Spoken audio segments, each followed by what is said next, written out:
Following widespread media coverage and pressure from the United States Congress, the Pentagon was compelled to take action. Unlike the secretive ATIP program, the public demanded transparency. In response, the Pentagon on the 4th of August 2020, a new program called the Unidentified Aerial Phenomenon Task Force or UAPTF, was established with a specific purpose, to analyze years' worth of collected data and sightings and present their findings to the public. On June 25, 2021, they released their report. Here's what they discovered and what physicists had to say about the report. Unexplained flying objects have buzzed U.S. military bases, missile sites, ships, aircraft, submarines underwater, often at speeds and in directions that seem to defy any known human technology. The Pentagon has said next to nothing about any of this in public. Instead, it has consistently covered up these sightings.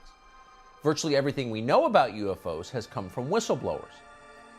Today's report analyzed 144 separate sightings of UFOs by the U.S. military. But in only a single case could the government explain what it was. In that case, it was a large deflating balloon. The rest, the other 143, remain a complete and total mystery. So the most sophisticated military in the world has no idea what these things are or even how they move from place to place. Some of these aircraft, the report says, quote, appeared to remain stationary in winds aloft, move against the wind, maneuver abruptly, or move at considerable speed, all without discernible means of propulsion. So we do know that no government in the world possesses anything like this. No technology like this exists that we know of. The Pentagon seems fairly certain these are not Russian and they're not Chinese. So what are they? The report doesn't say. It notes only the obvious. UFOs, quote, clearly pose a safety of flight issue and may pose a challenge to U.S. national security, end quote.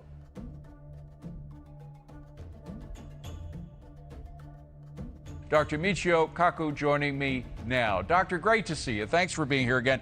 You know, even the Vatican, speaking of your book title, even the Vatican says it's conceivable that there could be other beings in the universe. So God could have a plan for UFOs as well. Did you see anything this week that made you go, wow, I didn't know that?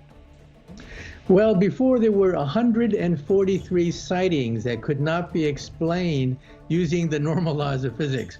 With these congressional hearings, now we have 400 sightings by U.S. Navy pilots and seasoned military personnel that cannot be explained. These objects fly between Mach 5 and Mach 20 times the speed of sound. Wow. These objects can drop 70,000 feet within a matter of seconds. These objects can zigzag, creating G-forces that are several hundred times the force of gravity, enough to crush the bones of any humans.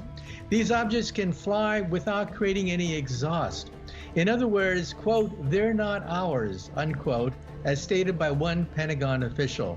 Then the next question is, if they're not ours, then whose are they? So they defy what we know about what we are capable of producing. Even if there's something that, you know, the Chinese in some secret location is coming up with, they simply don't have the physics to match what these objects are doing. Does that mean that they are defying literally the laws of physics?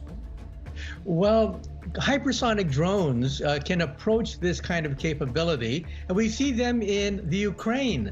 The Russians are ahead of us actually in terms of hypersonic drones, and they've actually used them against the Ukrainians, but they are unreliable.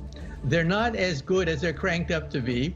And also these UFO sightings go back to before World War II, when of course the whole idea of hypersonic drones would be considered science fiction. And so we're talking about a technology that we're not familiar with, a technology that only recently has been mastered by the Russians and eventually by the United States as well. Hypersonic drones that can travel up to Mach 20. Yeah, and what you suggested at the beginning, I mean, they can turn on a dime. I mean, even if you could get up to that speed and find some way of encapsulating a being in that craft, you couldn't turn that quickly no matter what we try to do here on Earth, right?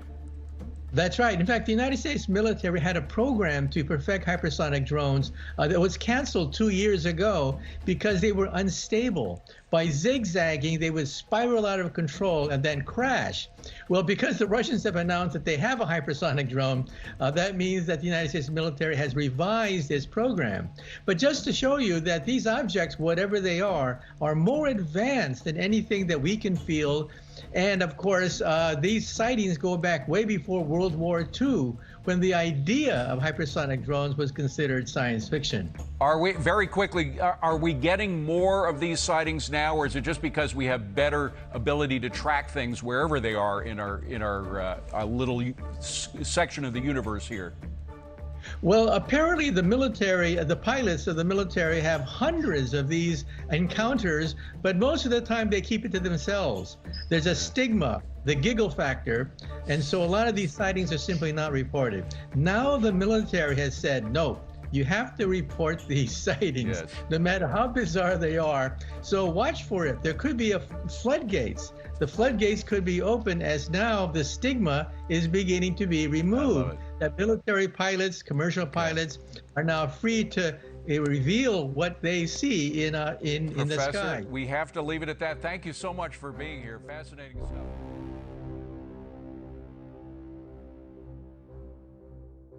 The report also highlighted the significant national security risk posed by UAPs.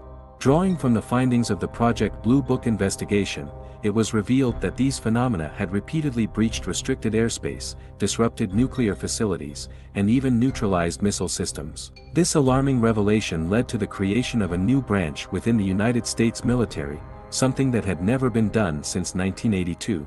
Here is what it involves.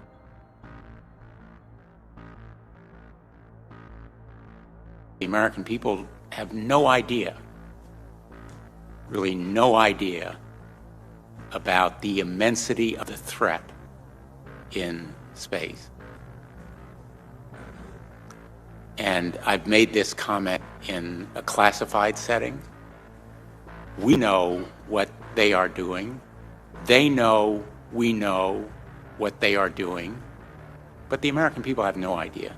I think we have a real obligation to explain to the American people why space is a domain that matters, why the threats there are real and urgent, why they are growing in importance. So I think we all agree here that space is an important domain. Very importantly, I'm hereby directing the Department of Defense and Pentagon to immediately begin the process necessary to establish a Space Force as the 6th branch of the armed forces. That's a big statement.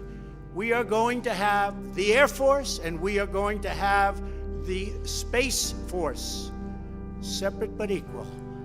First time in 72 years plus that we've opened up a new branch of the United States military. So why don't we go ahead and do it? Let's do it. Yes, please. Thank you.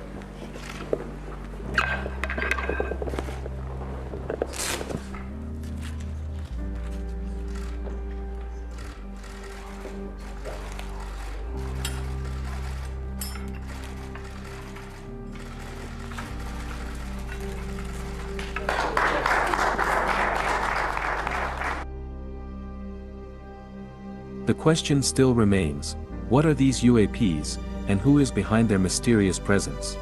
In the 1900s, NASA sent messages into the depths of space. This sparked a chain of extraordinary events that left scientists and researchers puzzled. This is the intriguing series of extraordinary events that unfolded in the 1900s. Next episode, NASA. Key points discovered from this episode are: 1. A huge number of recorded UAP sightings defy scientific explanations. 2. No country possesses this technology. 3. UAPs fly through private airspace and pose a threat to pilots and national security.